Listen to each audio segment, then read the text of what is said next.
a few positions. And unfortunately, sorry to tell you, but your role has been affected. I just got laid off during a 5-minute call with my company, and HR was not present. Mind you, I got this email notification at 3 a.m. on my calendar for 8 a.m. this morning, my time, and it was called Organizational Discussion. And obviously my anxiety got me out of bed at 6 a.m. in the morning because we got an email yesterday that warned us several people would be letting go from the organization. So I hop on this call. The CCO and the VP are present. I've never met them before. They were both hired onto the company 2 months ago. This is the first time that I'm meeting with them or talking with them. HR isn't present, and neither is my manager. So when I asked them where my manager was and why she wasn't on this call, they assumed that my manager was a contractor who works part-time at the company. They didn't even know who my manager was. Like, what? And I've been at this company for 2.5 years, and you don't know who my manager is? And you're the CCO and the VP of the company? Like, what is going on here? And then when I asked, is there a reasoning as to why I'm being let go? No reasoning, obviously. And there are like several people are gonna be laid off as well. It's not only you. And I'm like, okay, why is HR or my manager not on this call? And they proceed to say that they are the upline. They're above my manager in HR. Therefore, this is why they should be telling me this information. And that it would be a waste of time if they're on this call too. And not to mention, the VP was highly distracted during our entire call. I could see him answering emails during this 5-minute inconvenience call of telling me that I'm laid off. Like, really? You don't even have the decency to like look at the screen for 5 minutes of your time? All I can say at this point is corporate America is literally just a numbers game, and I am just a number on a screen to them. They don't care about me. I'm just a number that they check off. They don't want to have to like put in the time to help me grow in my career, so I'm just going to be laid off. Like, all right, cool guys, cool. Next month will be officially 1 year since I have been unemployed and got laid off from my agency job. I've networked with barely anybody responding back to me.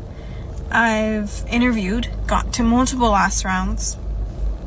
Always got the same feedback that they went with somebody with more experience, but I was a great candidate.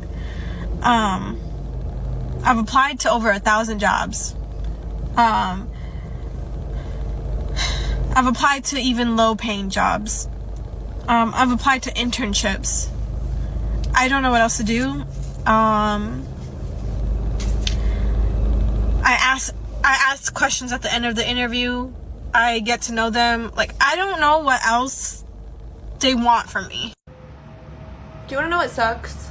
I'll tell you what sucks. Trying to hold a stable job in corporate America. And here's why. I worked for this large corporate company for quite some time. Held a really good job in sales. I had really good clients. I made great commission. I was really happy with the job. And then, lo and behold, on April 30th, which was the end of the month, they called me into the HR office. I thought it was just some training, no big deal. And my direct manager and the HR director looked at me and said, hey, today's your last day of work. Don't come in tomorrow. And I was just floored because this wasn't like for performance or anything. They basically just told me that the company was going broke and they needed to eliminate some of the positions, and I was one of them. And so I kind of asked, I was like, I have outstanding contracts. I have clients that I'm working with. What do you want me to do here? And they said, well, it'd be nice if you tied up loose ends, but today's the last day that you're getting paid. So my benefits were cut off immediately because it was the end of the month. I went from great pay to no pay. Apparently my commissions are in question. I don't know if I'm going to be getting those. And they offered me no severance. So yeah, corporate America's great. But at least I woke up this morning, didn't have to go to work, and I'm in the Keys. So shout out to everyone tuning into the podcast. I'm Tag Baller, helping you Turn your talent into profit via the internet. Finding a job will only get harder, and the remote one next to impossible. When applying for a remote position, you're not only competing against the local talent, but also highly qualified talent from around the world. There are hundreds, even thousands of applicants applying for the same position. On top of that, most of these guys are working 2 or more remote jobs at once. The competition only gets fiercer for top-tier positions or in desirable fields experiencing rapid growth. Your best bet is to create your own remote online business. According to Allwork, by 2027, the majority of the U.S. workforce will freelance. Are you ready? Let's play yay or nay. Can she succeed starting her own remote business? Leave your comment below. Guys, at first I was going to highlight the young lady who put out 1,000 resumes, but this time I decided to spotlight someone who would probably succeed at creating a remote online business. Now, guys, I'm not knocking her, but after putting out 1,000 applications in both high-end, low-paying jobs, and even willing to intern for free, tell me, at what point do you say, maybe I should start my own business? Instead, her response is, I don't know what they want me to do. See, that's the problem. The question is, what do you want to do? Now, I can't believe it. She appears to be a Gen Zer. She didn't get the memo. 70% of Gen Z freelance or plan to in the future. She has everything she needs to succeed. Try thinking outside the program or the box.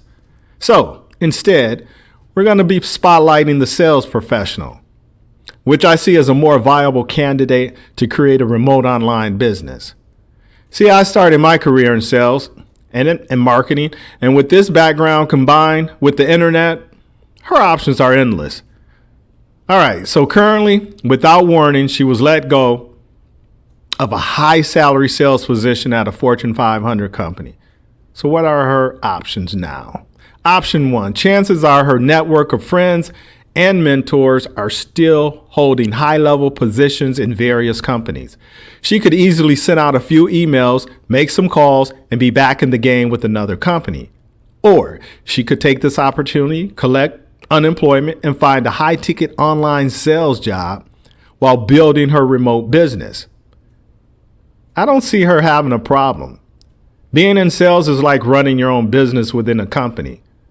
She has a great personality, the drive, ambition, and motivation to succeed.